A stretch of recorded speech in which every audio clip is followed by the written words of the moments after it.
We all love the Seahawks, even if we hate them. But their season is over now, and the best week of football all year is right around the corner. The Ringer's brilliant writer and host Danny Heifetz joins me to discuss the realities of tanking, whether Geno Smith is the guy for Seattle, and rank the remaining playoff teams. Let's light them up.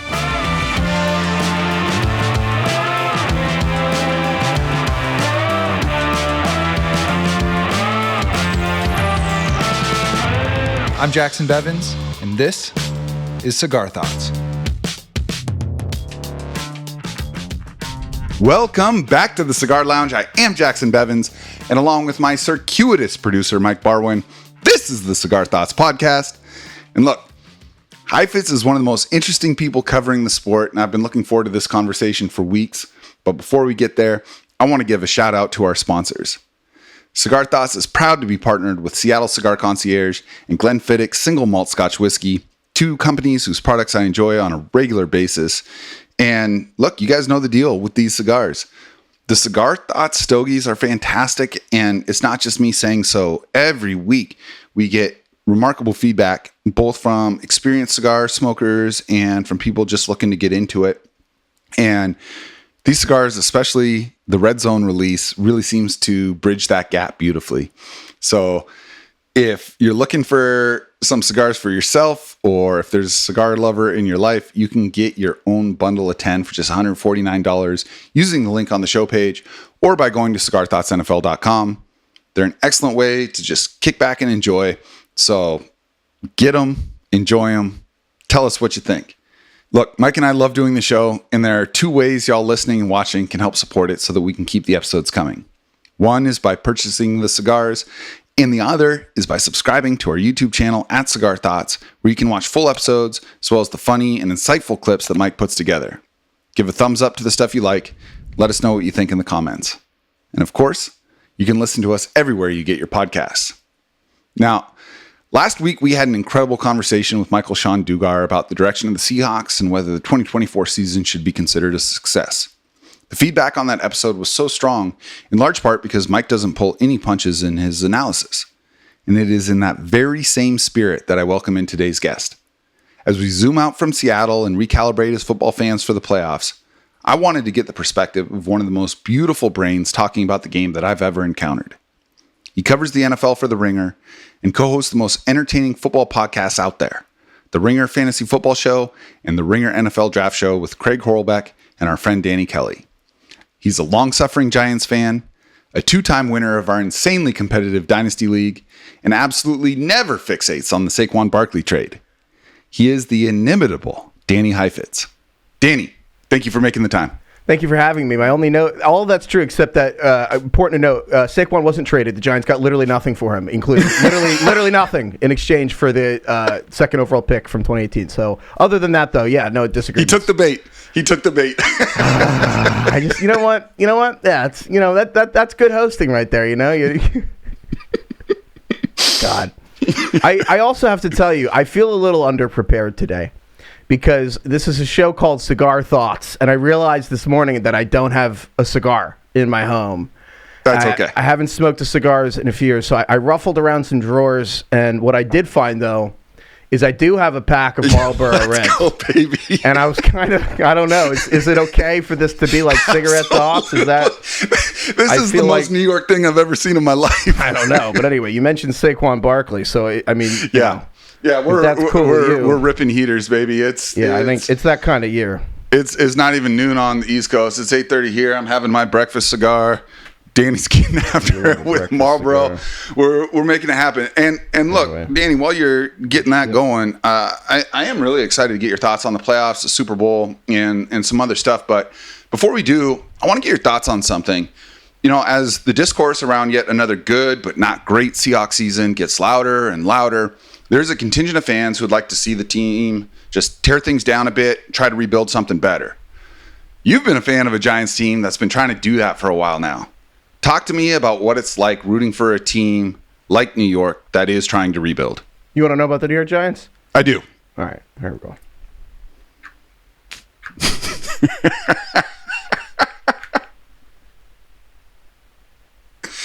Oh, man. Let me tell you about the New York Giants. He needed a deep drag for this one. Let me tell you about the New York Giants.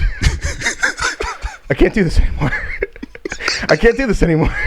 I'm just telling you, like, it has been a decade. It's been a decade of watching the Giants. They're not even close to close. And like the way I would put it is the Giants, I believe, are like 2-15 against the Philadelphia Eagles in the last like 10 years. And I think about how, I mean, the Eagles won the Super Bowl in 2017, right? Like 2017 to 18. Yep. That was the same year the Giants had the second pick in the draft and got Saquon. And in that time, Doug Peterson won the Super Bowl, got fired, went to the Jags, got fired again. The Eagles won the Super Bowl, made it back to another Super Bowl with a different coach, lost, got Saquon Barkley, who the Giants had drafted after last time. And the Giants and Eagles are just as far apart now as they were like almost a decade ago when that happened. Like, and that's the thing. There has been no progress, hence why I need a series. Like, there's been no progress in anything the Giants have done in the gap. Just forget the league, forget the Super Bowl, just in winning the NFC East. And we're coming up on 9 years. Zero progress in 9 seasons. Yeah. So, yeah, I need a fucking cigarette. Well, and so, like, the Giants are a microcosm, but they're not the only team that's been stuck on the treadmill in the lower tier of the NFL for a while. And to me, this is the argument against trying to tear it down, because I think, especially, you know, we play in a dynasty league with a number of folks who are in the industry, and tanking is a real strategy in fantasy football because there's 12 teams in the league and you can turn things around with a couple of good players. But when you have to fill out a 53-man roster with a salary cap and with contracts that frankly aren't that long in actuality, to me, it feels like it's very difficult to get all the right dominoes to fall in order to all of a sudden do what the Lions have done, which how many tries did it take the Detroit Lions? When you look at a team like the Seahawks, and, you know, your two co-hosts with Danny Kelly, who obviously is a Seahawks fan, and Craig is a fan of the Steelers, who I think are in a very similar situation. Do you look at teams like that with envy? Would you like to be rooting for a team that feels like 9 or 10 wins and maybe an early playoff exit is as good as you can do? Or is it worth it to say, you know what? No, man, you got to aim for something better, and the best launch pad for that is to accumulate high draft picks and hit on those?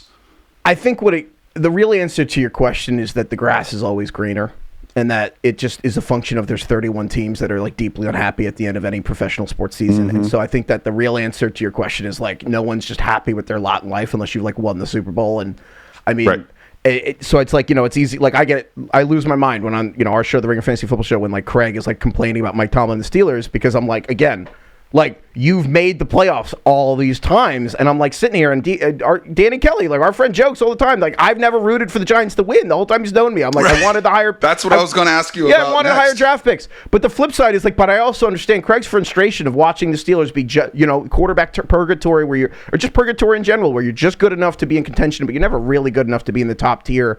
But I think what it really gets down to is like, I will suggest. Your grass is greener, like the Seahawks, the Steelers. Like, the reality is, making the playoffs is nice. Winning games is nice. That's the point of the sport. And, like, yeah, it's hard to get into that S tier if you don't have an S tier quarterback. But to argue that, like, it's better to be consistently trying to tank every year, like, the idea is you're supposed to go down there, like, once, maybe twice, and stop. It's supposed to be a trampoline, but really it's a mud pit. It's a mud pit. It's a slog. It's sludge. It's awful. And so in theory, it's nice to try that once and fix it. But in reality, it's like, you know, you don't want to go down there ever if you can. Like, if you look at the Vikings, as tough as that loss was, I mean, this was a rebuilding year. I loved all those memes of the Tiger Woods meme looking at John Daly, and it's like best season in Lions history, 14-2, playing like Vikings in a rebuilding year with a rookie quarterback, 14-2, and it's like, you know, that was a rebuild, right? Like, you have a bunch of teams who've rebuilt on. Look at the Rams. They were supposed to, like, Cooper Kupp is not I'm not going to say a shell of himself, but he's not the same player. The Rams replaced Aaron Donald in the aggregate immediately with two rookies who were teammates last year. Like, this took the words right out of my mouth, man. There are ways to rebuild it on the fly. So there's a lot of ways to skin a cat, but I would argue it's the Ted Lasso thing where it's like, unless you think that hope is bad in sports, which is like funny to say, but I don't think people actually believe that, No, it sucks. It's been very not fun to root for the Giants. Sorry, I haven't smoked a cigarette in a couple years actually, and I'm like kind of hopped up now on Mountain Dew. Yeah, let's go. Let's go. Well, let's lean into that, because the aspect of the tanking conversation that I think often gets lost is tanking is a front office strategy, but it is players who are going out on the field, and you cannot take 53 alpha males who, as you guys are fond on your show saying, are the best athletes in the history of whatever town they came from and have been the baddest dude in every room that they've ever walked into, and make it clear to them that you are not trying to win. Yeah. Because you're going to need, if you're going to successfully land the plane on a rebuild, you need these guys to believe that this is a franchise trying to win, and putting together a roster and trotting out quarterbacks that these dudes, the best players on your team, the captains on your team, can't look in the eye and say, yeah, this is our team trying to do it. That is hard to overcome. There is human capital that ends up driving the ship. And when you sacrifice that for higher draft picks, for a shot at a better player to take their jobs, that's a really tough message to get across. And I think that's one of the big reasons rebuilds are so difficult. Yeah, I mean, look, tanking does in no sport, including the NBA, where I think has the most allegations of tanking. There is no, the players never want to lose. The players are never trying to lose in any sport. The difference is in football, like in the NBA, the GM, the front ownership in the front office is in on it. The coaches can be too, because you can't die playing basketball. Like there's no casual way to play football. You can die playing football, and you have to mentally prepare to as dramatic as that sounds, players are ready to die when they play football. And like the coach is entrusted with the responsibility for people's lives. And that sounds dramatic. It is not dramatic to players. So you talk to players, that is how they feel going on the field. If there's no casual version of football, it's why the Pro Bowl sucks. When football players want a casual game, they play basketball. And so like that basketball, they collect bad players and put them out there, and the coaches like you'll try to win the game. The reality is coaching has a much bigger impact on football than basketball. No question. So the coaches also have to try to win, because you can't be entrusted with these guys' responsibilities and everything. And also, it's a small sample size thing. It's easier to lose and tank over a larger sample size of an NBA season. You win one game in the NFL, you can move from first to fourth. Like that's the other thing people don't think about. Like who did that?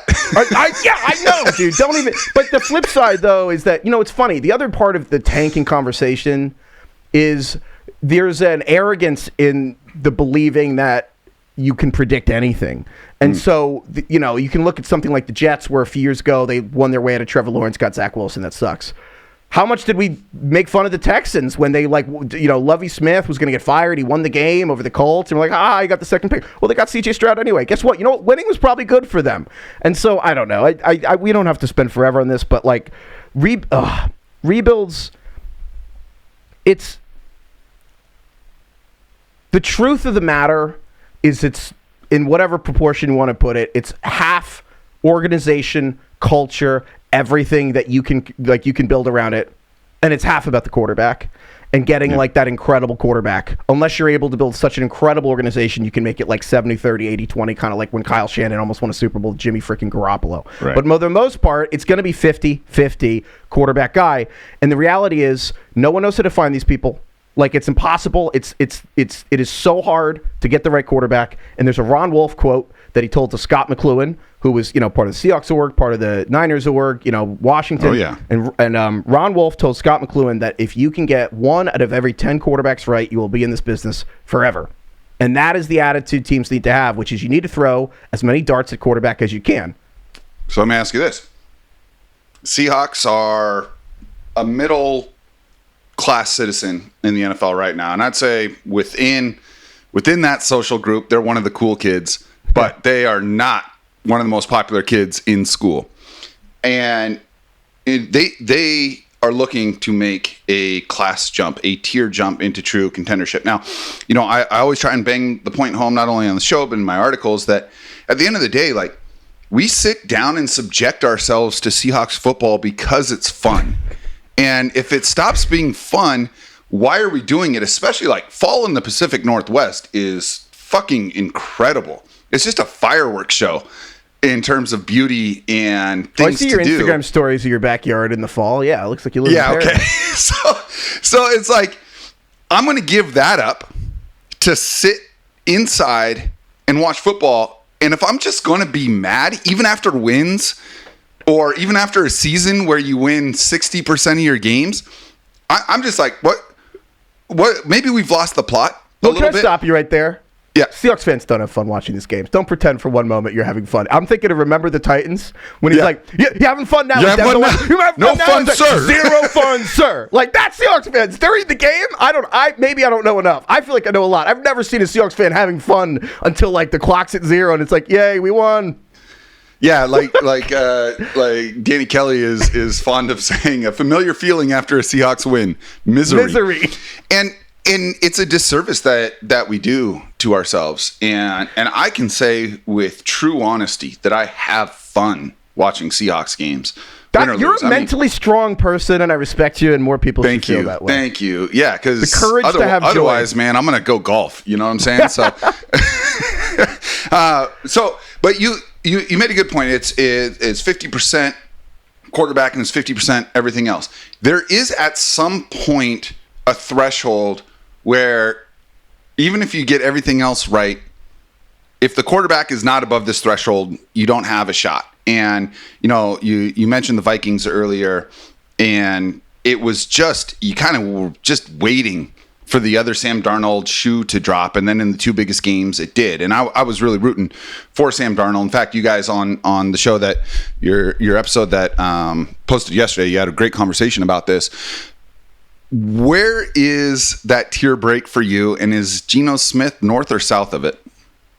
Geno's good, and I don't know enough Seahawks fans to feel like I have a pulse on the whole fan base or whatever. I also think sometimes people like you and Danny Kelly are almost too inside of it because you guys deal with like, I don't know if it's crazy people online or real people. How many people are upset with Geno Smith? Geno Smith's a good quarterback, and like Geno Smith is above average quarterback, and so I don't know why it seems like so many Seahawks fans are upset with him, and they're like basically if you think Geno Smith isn't like good enough to like be your quarterback, I don't know what to tell you, dude. I'll send him to the Giants. He could be the Giants quarterback again.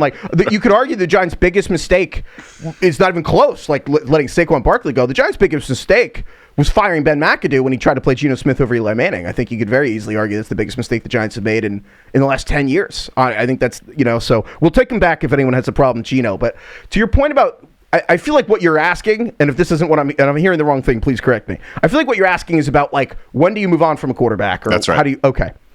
I think no one has learned the lesson from this. You start looking for the quarterback when you don't need one. And that is the thing that nobody's able to do. I am a firm believer that like the fish rots from the head. And most problems that NFL teams start from ownership down. The only, like in a league where almost nobody can get a quarterback they like, half the teams can't get a quarterback they like, nobody can transition from quarterbacks to quarterbacks. The Green Bay Packers might be on the verge of having 3 quarterbacks in 40 years. I know. Do you know who owns the Green Bay Packers? Fucking nobody. Yep. They don't have an owner. You will never convince me that that is a coincidence, that the only team that has successfully planned long-term at the most important position in the industry is because they are not just owned by some family. You'll never and there is a board and there's all these rules, but they have things like, I think you have to step down as president of the Packers at 65. It's like Jerry Jones is 83. And you know what I mean? So you're looking at all this stuff, and I think that that's the thing. And so the Packers went and got Jordan Love. I made fun of them at the time. I was like, you have an MVP. Why don't you go for a Super Bowl? You know what? They were planning ahead. They knew more than us. And so with the exception of like these lightning in a bottle, like Peyton Manning has a neck injury and then the Colts get the first pick and Andrew Luck is there. Like at the, can we curse on this? Okay, good. Yeah, right. I lit a Marlboro Red earlier. Outside of Jim Irsay tripping over his own dick into like a fucking pot of gold, like you now can't. And they still blew it. But Right. It's hard to plan to get lucky, so you have to plan to get a lot of things. And so quarterback to me is merely downstream of what every other smart organization has done, which is admit you have no idea what you're doing and throw a lot of darts. Who's made the most draft picks? The Patriots in the Belichick era, where he's like, I don't know any of these guys are going to be good. Let's just take a bunch of them and see. Ravens just make a ton of picks because they have the humility of, like, the wise man knows he's a fool and the foolish man thinks he's wise. Like, the smartest teams just make a ton of picks. The Eagles just make a ton of picks, and they only trade up if they think someone's falling for, like, a reason they think is crazy. And they Ravens have been doing this for 20 years. Yeah. It's like when the Eagles move up in a trade, it's because they almost took Nolan Smith 10th, and then, like if Jalen Carter went, they were going to take Nolan Smith 10. And when Nolan Smith makes it to 30, then they're like, all right, now we'll go get that guy. Right. It's like that's what it takes for them to move up, and otherwise, like, they're going to sit back and collect picks. The teams that move up are the ones they think they're wise, but they're foolish. Like teams like the Saints, all these teams. Anyway, so I feel like I'm regurgitating a bunch of shit that you probably already know, but I just think quarterback fits in that bucket as well, where it's like, I don't think the lesson from any of this, including 2 weeks ago before it was cool to think Sam Darnold might be bad now, is like, the lesson's not pay Sam Darnold $40 million. The lesson is clearly, to me, you should pay Daniel Jones $6 million. Like, you know what I mean? Like, the point is just throw darts and see what happens. When the Seahawks drafted Russell Wilson, I remember writing about this because I don't know if you remember this, but Matt Flynn was coming off of a garbage time game in week 17 back then. Packers had clinched the number 1 seed. They were sitting Aaron Rodgers. Matt Flynn came in and threw for like 7 touchdowns. And Seattle gave him the bag. Oh, yeah. And then they drafted Russell Wilson in the 3rd round. And it was just assumed that Russell Wilson... It was almost like honestly, like a Penix, Kirk Cousins type of situation where it's like, this guy's going to wait in the wings and learn behind Matt Flynn. And maybe Matt Flynn is the guy. Like, he just happened to be stuck behind the best quarterback in the world, but maybe he's the 2nd best quarterback in the world. So here's our quarterback. And, and credit to Pete Carroll, who was a brand new coach at the time and was trying to beat the allegations of being a dude who couldn't win in the NFL. It was so obvious in preseason that Russell Wilson was the guy. But I remember writing at the time that the quarterback is the person who lives in the house. And they're ultimately going to make the decisions in terms of what living in that house is like. But it's up to the front office and the coaches to build that house. And I think too often teams move quarterbacks into houses that aren't ready and then wonder why they're freezing in the winter. And I think the best teams are building a house that is fully finished, insulated, and furnished. And then their quarterback comes in and can add their decor to the wall. And I think that, when you look at the teams that are still playing football right now, they're winning in the trenches. They're playing dad football. Our dads love the type of football that the teams that are in the playoffs right now are playing, and it's come back around. And so I'm with you. People who listen to the show who've read my stuff, who follow me, know that I am pro Geno, and unfortunately, a weakness in me is that I too often will, in an effort to make my point, over make the point, and then all of a sudden I'm the guy that thinks Geno Smith is a top 3 quarterback. And I don't. My point is that when you look at the reasons the Seahawks aren't good enough, it's because they have had a bottom 5 offensive line for a decade. Yeah. It's because they've made some really bad trades with their 1st round picks to try to bring in Percy Harvin and Jimmy Graham and Jamal Adams, and then not use those guys in the ways that made them valuable enough to trade 1st round picks for them. So now we're beyond the Seahawks. Seahawks, we're going to try again next season. But we get to recalibrate as football fans and look at the playoffs. And for me, this is a really fun time of the season. I do kind of like it when I can let go of the Seahawks. Obviously, I'm going to cheer for them to go as deep as possible. But almost every year in their history, they are not playing in the Super Bowl, and that's true of most teams. And so I get to switch on the other part of my brain that's just a pure football fan. I always say I'm a football fan first, Seahawks fan second. This upcoming weekend is my favorite weekend of football all year long. I think it's the best weekend of football that we get. I get more excited for this than I do about the actual Super Bowl. That being said, it took a pretty underwhelming wildcard weekend to get where we're at. So my question to you is, are there too many playoff teams? Danny Kelly thinks so. I think it's fine. Like I probably prefer the old format where it's like 12 teams, 14 teams get in, whatever. I personally am increasingly of the belief that people will always complain about things and no one will ever be satisfied. And so if the NFL has reached a format where like they're making more money and people's biggest gripe is still like the wild card round, then like, you know what? It's fine. Like, honestly, you know what I mean? Like, and we're in a world where I feel like my whole life people complain about the college football playoff. I mean, 20 years ago, USC and Miami are finishing undefeated and they're just voting on it. And then now, you know what I mean? And like, then people are like, oh, 2 teams, 4. And now it's like, we got to 12 and everyone's still unhappy. So I would, like, I don't know. Was the wild card round ever perfect? Like, I mean, I remember watching, what is the cavalcade parade of Texans quarterbacks that have played in the fucking wild card round? Like, Unbelievable, dude. You know what I mean? I mean, I remember, was it, did Ryan Mallett miss his flight like a couple weeks before the wild card? You know what I mean? Like this is... Your memory for some of the most niche freaking outlier experiences in NFL history. So I don't know, man. Like, I don't know. I've seen too much to be like, this wild card round was the last straw. I'm like, I remember plenty of bad wild card games. I remember Jags Bills was like 10-7, like in the mud. Totally. My whole thing is like, look, the NFL dominates for a reason.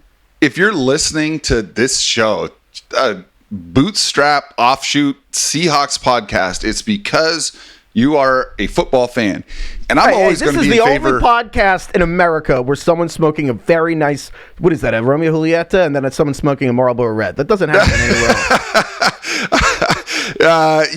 else. This is actually shameless plug. This is actually my own line of cigars that that we sell. Yeah, and it's bit nicer than the Romeo, but yeah. Yeah, and I like Romeos. But yeah, you know, for me, what I think the value of the 14th team is, and why I think it was smart for baseball to add a 5th team, is what it does to the end of the season is it keeps more teams, more fan bases invested to the end of the year. Now, this year was an outlier in that pretty much everything was locked up going into Week 18, and Week 18 was just a giant casserole of silliness. But most of the time, there's still a ton of teams playing for stuff in the final couple of weeks of the season. And for me, that's what I think is the benefit. And then you let Wild Card Weekend wash out. But almost every year, outside of the Giants in Daniel Jones' contract year, almost every year, you get the 8 best teams either way. Yeah. Once you get to this point in the season. I worry that my thoughts on this, maybe I'm too meta and too online, but I would argue that the people's complaints about the end of the season being bad are actually in direct contradiction with what people said about the beginning of the season. The first 6 weeks of the season, people are saying there's no great teams. The Chiefs are winning by little. The Bills got blown up by the Ravens. The Ravens have lost a couple games. The reason the games weren't competitive was because there's actually a lot of great teams this year. Like, that's why the games weren't, there weren't mistakes. It's the Lions, in the regular season, the Vikings were a great team. The Lions were a great team. The 100%. Chiefs, you know what? They look like a great team now. The Bills, the Ravens, these are great teams, and there's great like, there are dominant teams, and there is a thing we haven't seen. And to your earlier point, where I think I took us off track a little, but like, this season, what's been so fun to see is, frankly, and we don't talk about it enough, we are in a golden era of quarterbacking. I really think that we're in this era. It's like early aughts tennis, where you have Roger Federer, Rafael Nadal, Djokovic are at their peak of the powers, and everyone's whispering about it, and you're like, you know what? These are 3 of the best 6 guys ever. Like, straight up. Like, no offense to Bart Starr and like Otto Graham and like eras. It's hard to really compare that long ago. But like, I mean, it's Lamar, Josh, and Mahomes in their primes. If you need to make a drive down the field, it is, to me, kind of like how it's hard to compare eras in basketball, but like, obviously it's better for like Nikola Jokic to be 7 feet tall and be able to make a shot from 35 feet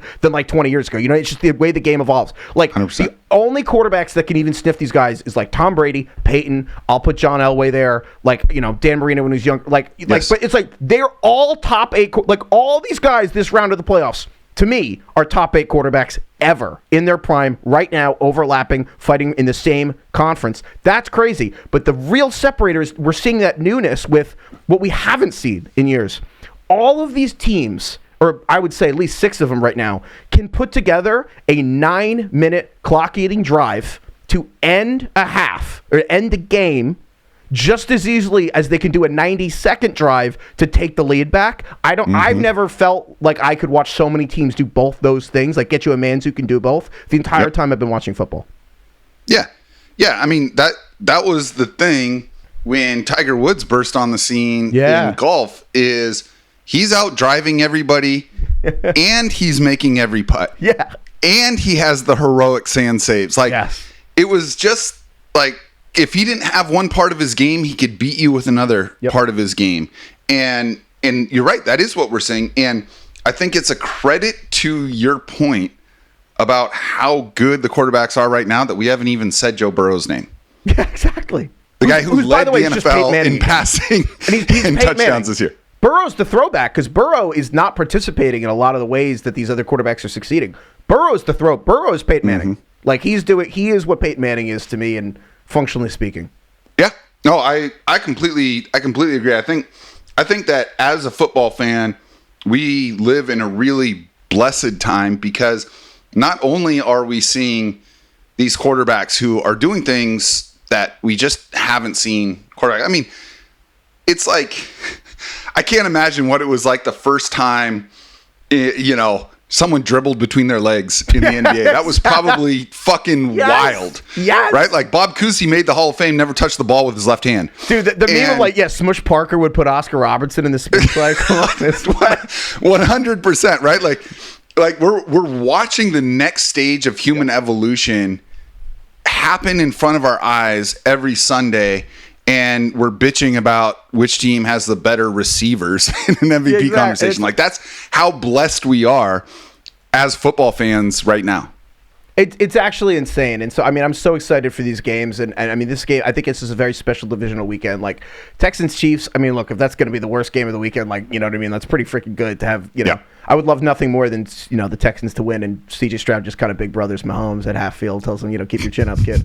But the Commanders-Lions game I'm so excited for because obviously it's like you think that, the Commanders are basically like Christians being thrown to the Lions, you know what I mean? But looking at, I try sometimes. But just Jaden Daniels, like to your point, like I think Jaden Daniels epitomizes this because like I can't, like I think I've been screaming this from the rooftops. I don't think I can say it enough.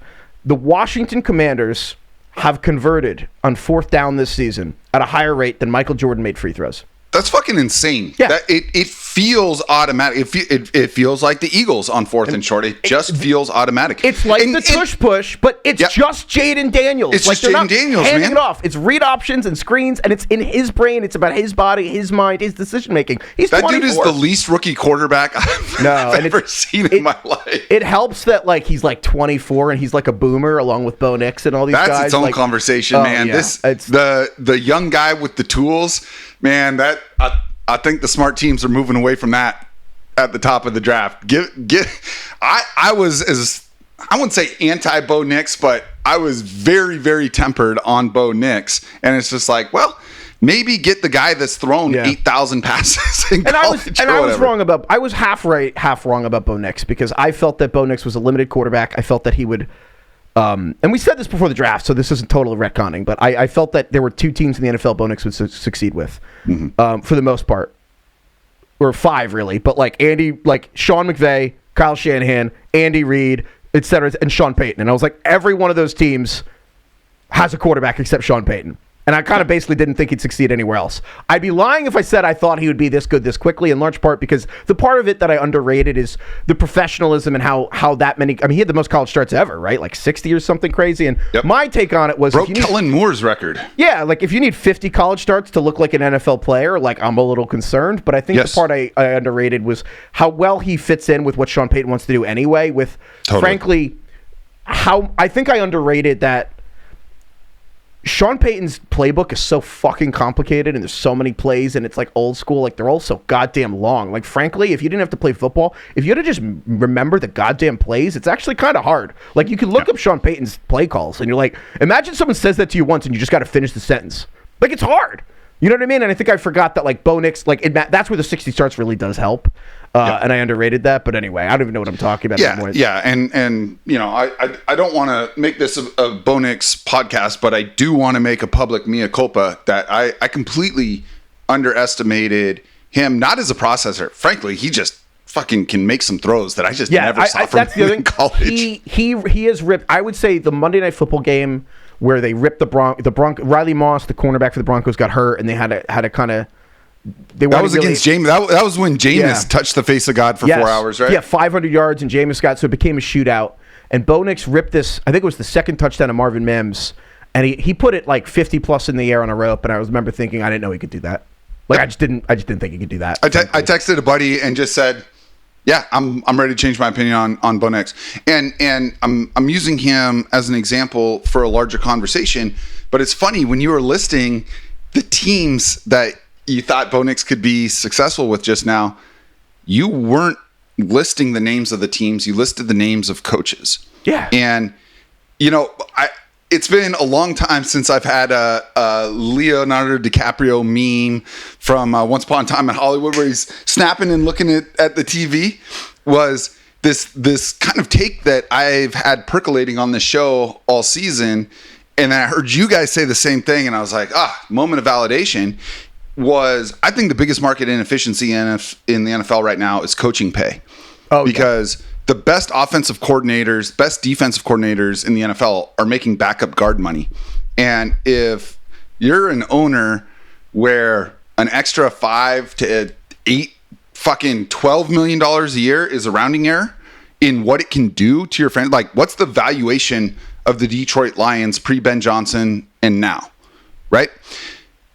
There's an insanely high positive rate of return. I think the next wave that we're going to see are owners coming out and just paying the Ben Johnsons and the Steve Spagnuolos insane head coaching money to keep their teams doing. Like they're gonna make it impossible for these guys to go take a head coaching job somewhere.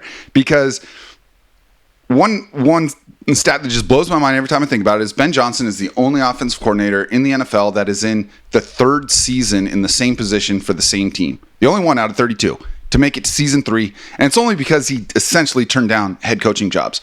And so that's the thing. That's the challenge with quarterback is not only do you have to do, as you've pointed out, 20 things in 25 seconds before you even get to the play call at the line of scrimmage, you also are learning a new language every season or two.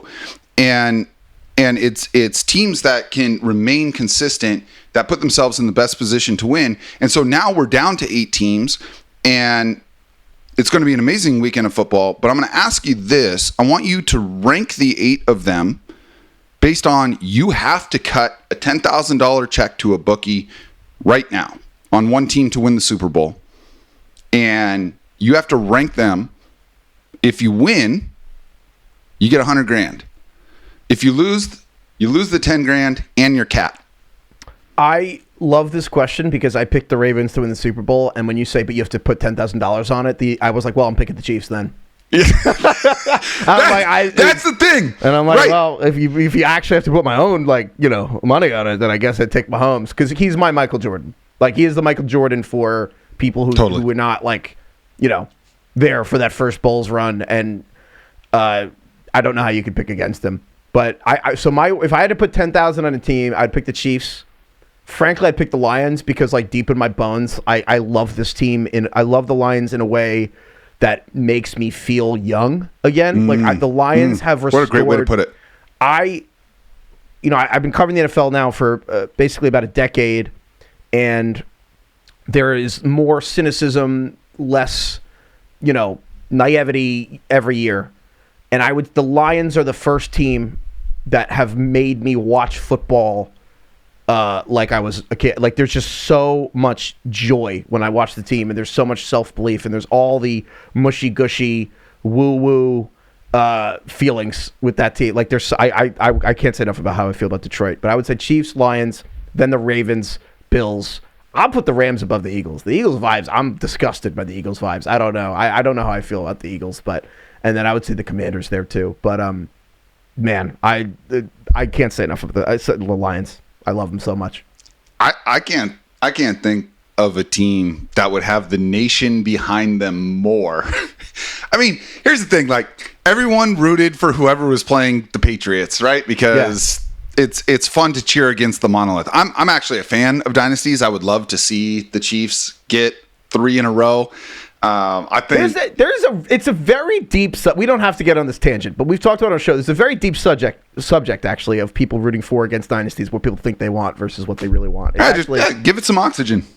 I don't know. It's interesting. I think that there's a lot. I think that I will only speak for America, but I've talked to people from other continents about how like they have different views of sports and everything. I'm not going to try to summarize their opinions, but I think that there's weird stuff in America where in March Madness, obviously if you don't have your team at stake, people want upsets. People want the 16 seed to beat the 1 seed, etc. But if you're like watching tennis with a real tennis fan and you root for the underdog to beat like Alcaraz or back in the day Federer, if you root for Alcaraz to lose in the first round, it's look, what the fuck is wrong with you? Like, it's weird. Like, if you were cheering for the underdog at a place, they'd be like, well, that guy must be related to him, because like you would never root for them to lose. And so in individual sports, like rooting against Tiger Woods, people are like, what's wrong with you? You know what I mean? Like, no one wanted Rocco Mediate to beat Tiger Woods. Like, nobody. You know what I mean? And so there's a weird... there's a very strange thing where in individual sports people want it. So in team sports, it's a little different, where people get tired of the Warriors, people get tired of the Chiefs. But the flip side is, as you get older, you also have this like deep in your DNA desire to tell people that things aren't as good as they were back in your day. So it's like people don't want to live under sports hegemony, but people do want to have lived through a dynasty. People do want to have lived, like, they want their youth to have coincided with the Pax Romana of like golden age of their sport. And so it's this thing of like, I will always tell people, whoever comes along, no one was ever as good as Tom Brady or Patrick Mahomes, because I saw it. But while we were there, we kind of hated him. 100%. And it's weird. Like, you want to have witnessed it, but you hate witnessing it. But then you want to tell people you were there for it. I'm so glad you brought this up. I don't actually know if I've ever said this on the show before, but I've definitely said it out loud. 28-3 killed my Tom Brady hate, killed my Patriots hate. Because at that point, I was like, what am I doing? I am watching the greatest football player of all time, and I'm going to spend that time rooting against him and just being pissed off when he stomps whatever team I'm rooting for. Like, I don't give a shit about the Falcons, but I was the biggest Falcons fan that day. Oh, yeah. Until about 10 minutes after the game. And then I was like, what did I just saw that was LeBron's down 3-1 against the Warriors. Oh, yeah. And then just doing that, right? Like, whether Jordan's your GOAT, that I'm totally fine with it. If LeBron's your GOAT, I'm totally fine with it. When I was watching that, I understood that I was watching the best basketball player on the planet be the best he's ever been in the biggest moment of his career. And that's what Tom Brady was in that game. And I was like, you know what? I'm just going to root for that. I'm going to appreciate, if not outright root for him, I'm going to appreciate this. I rooted against Kobe Bryant for most of his career. Yeah. You know, he's Lakers and he was painted as this petulant guy, which, you know, he was, whatever. Who gives a shit? I've really let go a lot of trying to act like I know who these people are as people. I'm rooting for who they are as athletes. I never rooted for Tiger Woods because I thought he was the world's best husband or father. I rooted for Tiger Woods because he's the most fun golfer that I ever watched, and I was tuning in to watch him golf. And that's where I'm kind of at with the Chiefs, is like, fuck, man, let's see where they can take this thing. Win 5 in a row. But I say all of this to follow up your point, where I cannot imagine a single Super Bowl in the history of football where more of the country is going to be rallied around one team if the Lions are playing the Chiefs. Now, obviously the Taylor Swift contingent tips those scales for sure. But I think among fans who have been fans before Travis started dating her, you're going to see like a 98% people rooting for the Lions, and the other 2% are those who put their mortgage on the Chiefs. I don't know how you could root against this team. I mean this, and I'm open to like people correcting me, but I have yet to hear anything that I thought qualified outside of March Madness. And I'm not talking, UMBC beating UVA or whatever, not counting like some, George Mason Final Four run. I don't think there's ever been a team in any sport in America that I can remember. Leicester City, I'm not counting, but of teams that were reasonably expected to contend for a title before the season began. Yeah. I have never seen a team that is easier to root to win the title than this Lions team. And I think even the Bills a few years ago were on that thing. And I think actually the Lions-Bills would be the first team title in any sport I've ever seen where everyone's reaction for 2 weeks of a Lions-Bills Super Bowl would be, well, I wish they could just both win the title. Like, that's the ultimate vibe Super Bowl. Oh, that is the ultimate vibe Super Bowl. But the Lions, I don't know, DK, our friend Danny Kelly always talks about them as being aesthetically perfect. And they are. Like, I love, like, I think that they, when they wear those black jerseys, those jerseys, I believe, were Dan Campbell was, like, he wanted to bring them back last season, and he was told, win the division, you can do it. He's like, all right. And then they won the division. He's like, now they get to wear the black jerseys whenever Dan Campbell wants. And it's just like they're, I mean, everything about them, like Amon-Ra, like being able to, doing the 203 catches a day because he's mad about something that happened when he was like 12 years old. And like, you know what I mean? Like Gibbs and Montgomery, who was just like such a, like, I think he was pretty, like a perfect example of like a blah fantasy player until the last year or two. But like as a person, if you listen to him talk, you're like, I'll run through a wall for this guy too. Like even Jared Goff, like, I don't know, people don't need me to list Lions players, but frankly, I could list 12 guys that I find like very corny. If David Montgomery's name was Marshawn Lynch, the country would have a totally different feeling about him. 100%. But I'm very inspired by the team, and it's frankly, I have been, my cynicism's been punctured by this team, and I really have been hopped up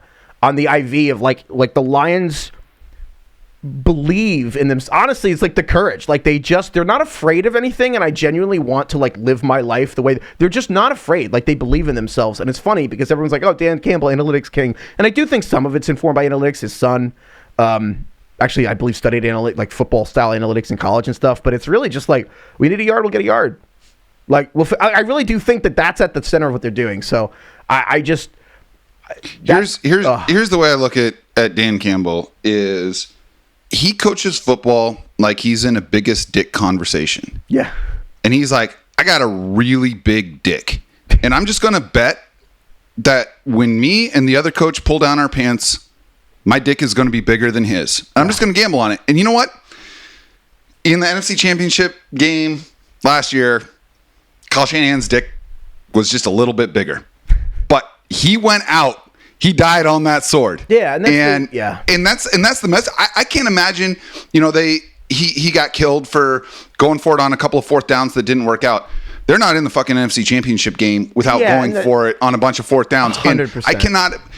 When I think about being a head coach, making big decisions like that in what could be the final game of your season, I think about, I'm making this decision based on, if it doesn't work out, can I look my players in the eye? And can they look me in the eye? And I can't imagine a single Lions player being like, fuck, man, we should have kicked there. I'm going to 100%. And to be clear, if the Lions lose any playoff game or the Super Bowl or any game coming up because they don't get a fourth down or whatever, I'm sure people are going to come out of the woodwork and be like, see, I told you to take the points sometimes or whatever. It can't be. And I'm going to break a cardinal rule. I bet I'll never be invited back on this show. But the Seahawks loss with the Malcolm Butler interception. The Cardinal. I know I should never bring that up on No. Seattle. Hey, listen, man. This is a safe space for that. There you go. But the cardinal sin of it, because like there's an argument that like, hey, maybe throwing in that situation, like maybe it makes sense. You could argue like the merits of blah blah blah. I would say he's not the right guy to throw it to, but you could argue all that. But the cardinal sin and the reason it broke up the team and destroyed the team and the defense never got over it is running with Marshawn Lynch is who they were. Yep. It destroyed the sense of identity of the team. And like the Lions have to keep doing the aggressiveness fourth down because that's who they are. It is central to their belief and self-confidence, and they have to live and die on that hill because that's just who they are at their core. And it's so incredible to watch. Yeah, 100%. I always say I'm not so much of a coward that I'm going to ask someone a tough question and not be able to answer it myself.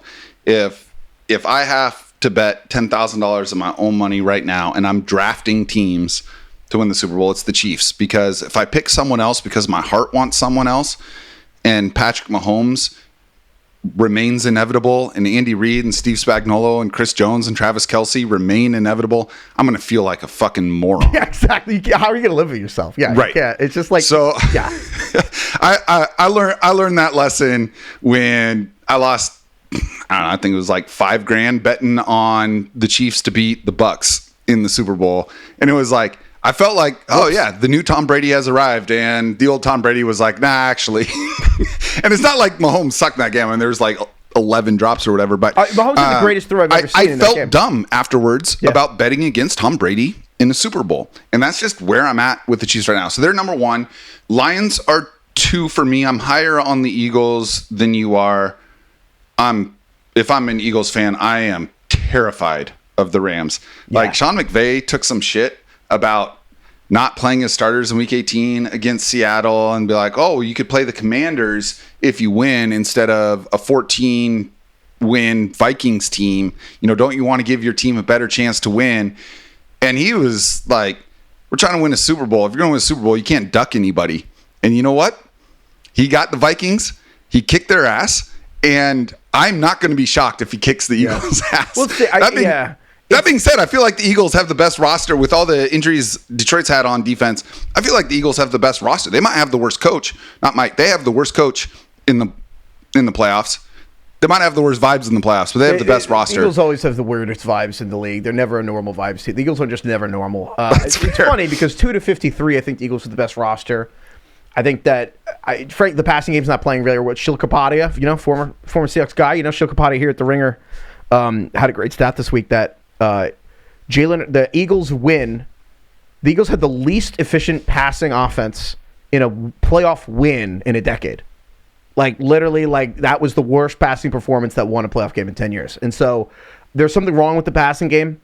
I don't necessarily know if that matters because the reality is the Eagles usually walk into every game with the best O-line and the best that's almost an argument in their favor to me. Yeah, see, is that they played their worst game in that aspect and still won by 2 scores against a team that won a bunch of games. And so I feel like Eagles Rams in a nutshell is basically like Sean McVay and Stafford can outcoach Nick Sirianni and Jalen Hurts in a playoff game. But the flip side is the Rams Vikings game looked the way it looked because the Rams had a much larger advantage on the defensive line than we really gave credit to in that game. They're not going to have that in this one. No, no, not at all. And Jared Verse is not going to be, blowing over Jordan Mailata. And although he actually did pick up Jordan Mailata and drop him fucking Jared Verse, man. But which was incredible. Bench pressed him. But to me, it's really about interior pressure, and it's like if Jalen Carter is running up the middle of the field at Matt Stafford, the game's not going to last very long. And that to me is, and that's the Eagles Rams game. That's kind of what happened. Is Saquon wore him down, but it was really Jalen Carter that he was kind of like doing an Aaron Donald impression against the Rams, and so we'll have to see how Sean McVay learns from that game. But it's tough. Yeah, so I've got the Eagles number 3 behind Chiefs and the Lions, and I have never, I can't remember a playoff game that I've wanted. You mentioned, I just hope both teams win. That's how I feel about Bills and Ravens this year. I wish somehow these 2 teams could also play in like a second Super Bowl. I know. Whoever the 2 Super Bowl teams are. I want that, and then I want Bills versus Ravens also for a Super Bowl because I think style-wise, you talked about being able to win multiple ways. Both teams can just take the air out of the game clock, or they can score in a minute. They've got, I think it was Roger Sherman who tweeted out someone tweeted out something. I'm almost positive it's Roger Sherman, and if it's not, apologies to whoever it was, who said, from an actual effectiveness standpoint, and I'm paraphrasing here, Josh Allen and Lamar Jackson do the same thing. It's just Lamar Jackson does it looking like a Maserati, and Josh Allen does it looking like a cement truck.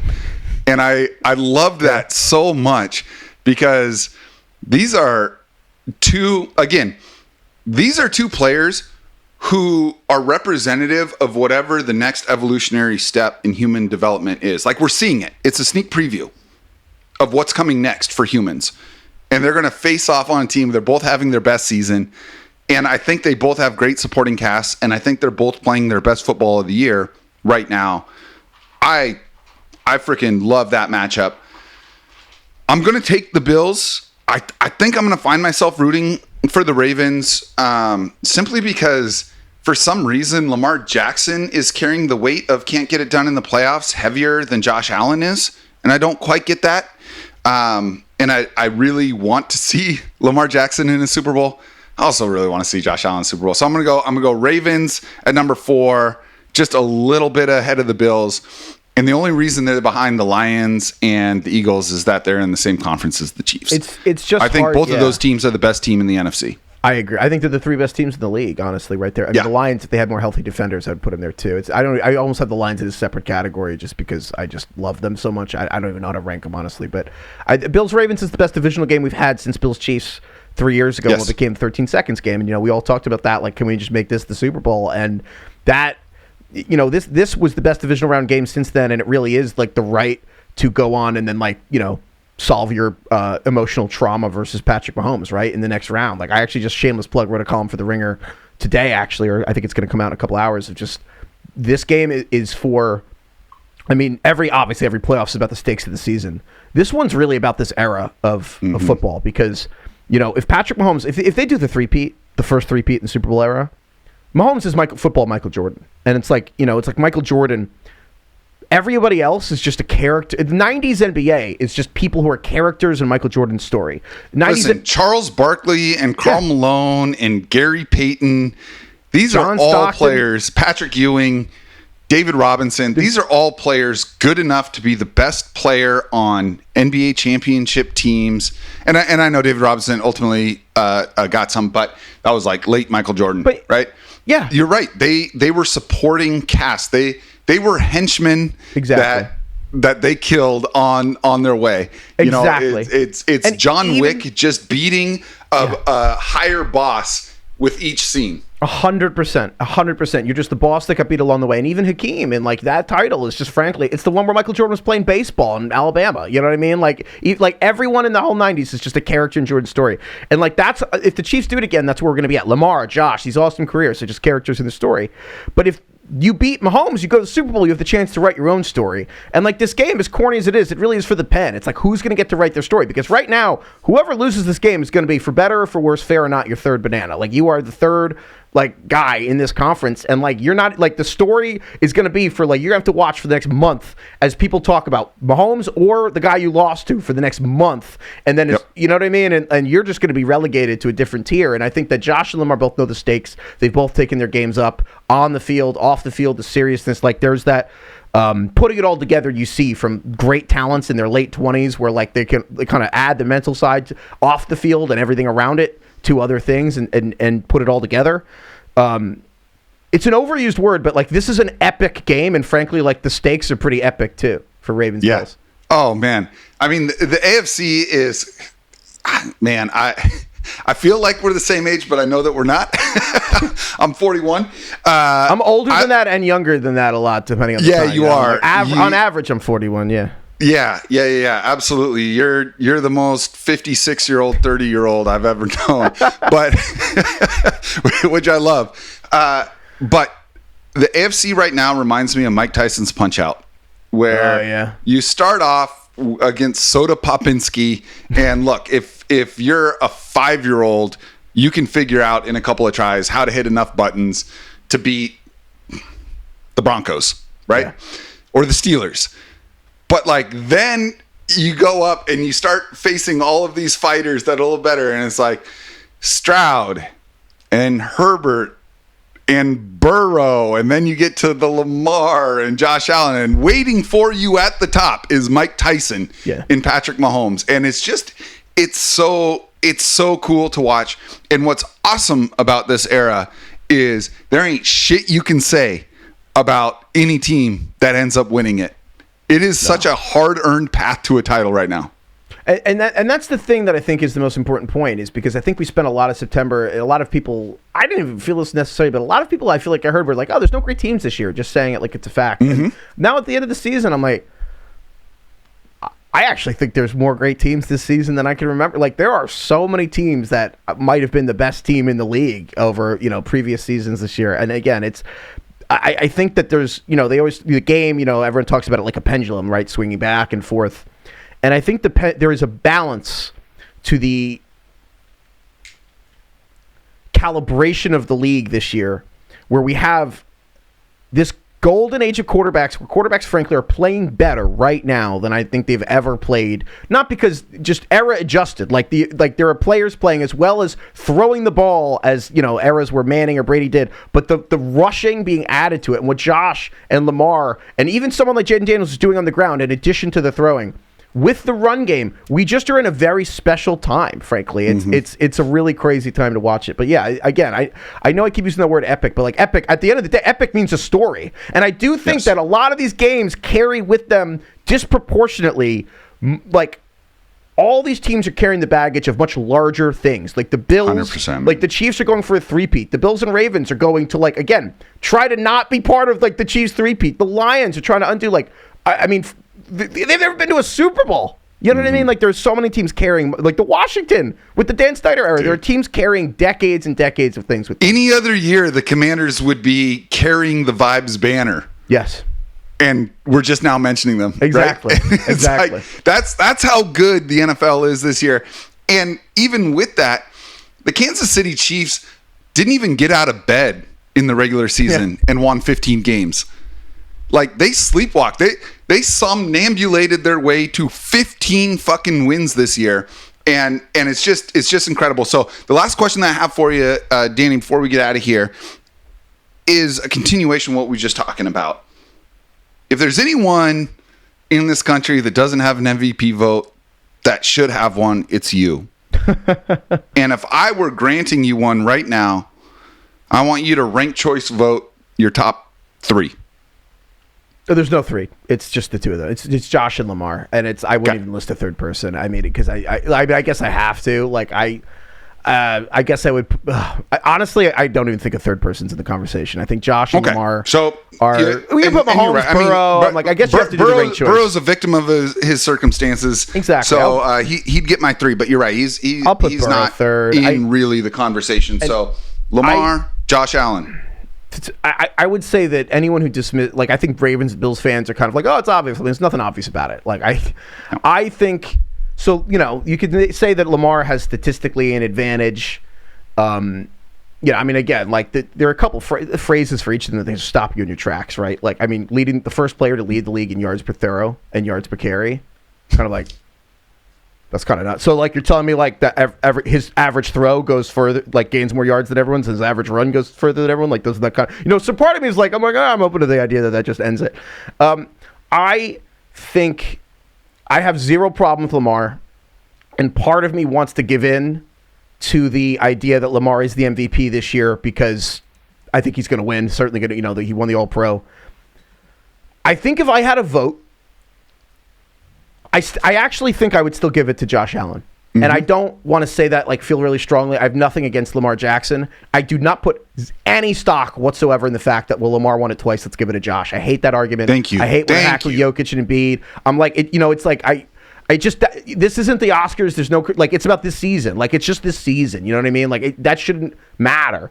I think, to me, it's as simple as the Ravens added Derrick Henry and the Bills got rid of Stephon Diggs. And, like, frankly, like, the Bills built their entire team. This was supposed to be a step back year for Buffalo. Like, the amount of defenders they lost on the defense, they parted with so many veterans. Matt Milano was out for so much of the season. Like, the Bills had a streak of 8 straight games with 30-plus points, which was tied for the longest streak in the history of the NFL. Like, I mean, again, he destroyed both teams in last year's Super Bowl, like destroying the Niners, they beat the Chiefs with that rumbling run. Like, he went and beat the Lions. So he beat the number 1 seeds in both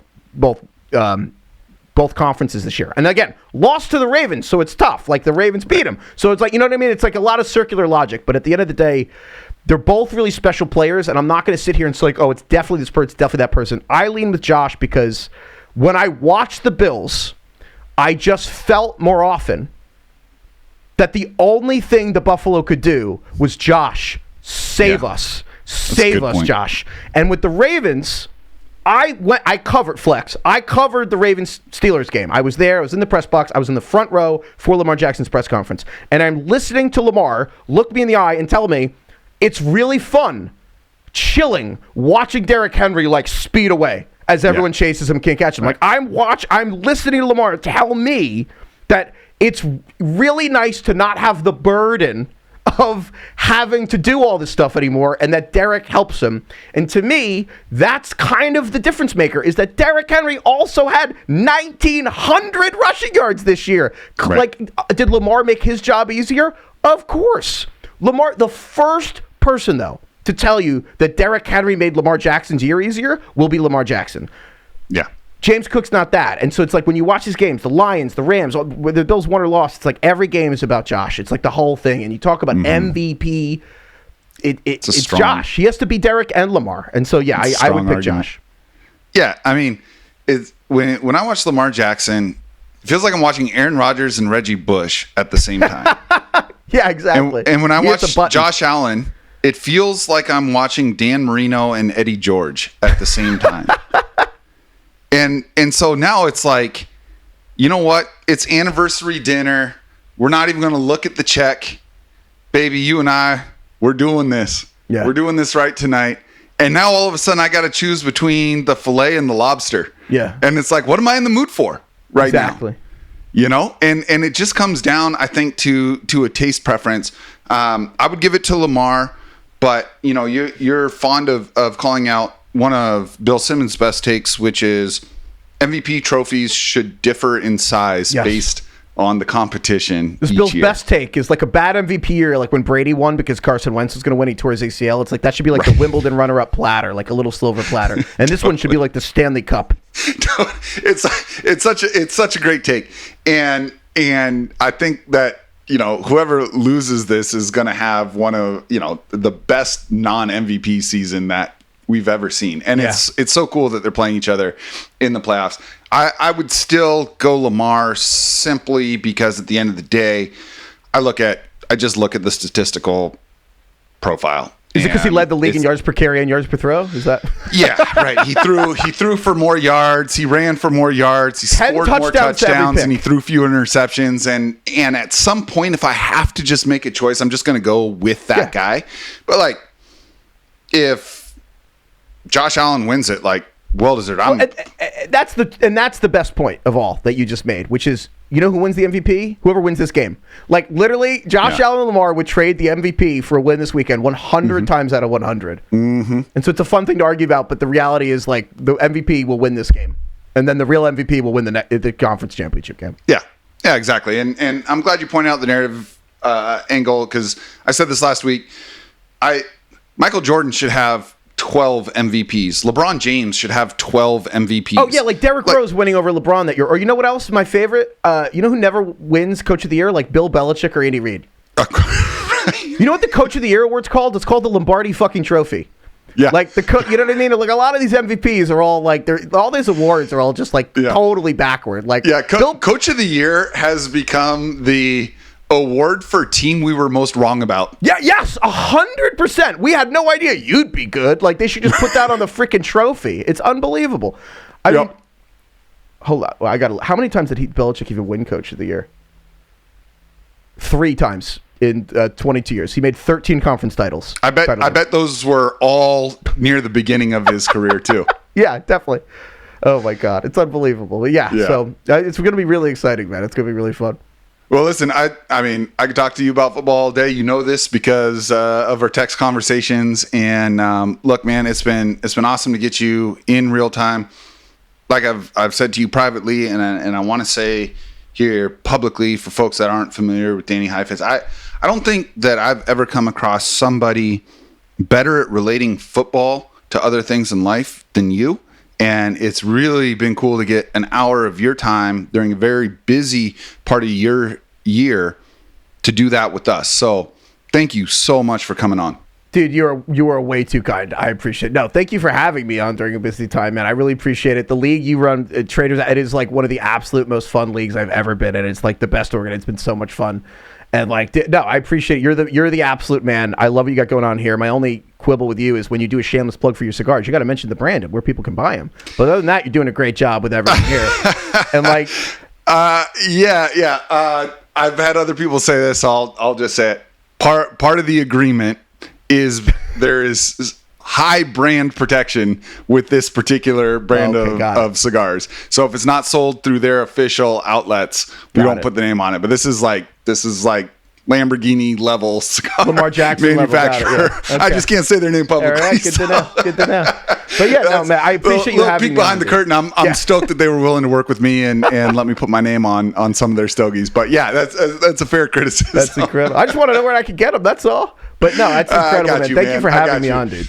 All right. Well, listen, last thing, in case anyone listening is unaware, just let listeners, watchers know where they can get more of you.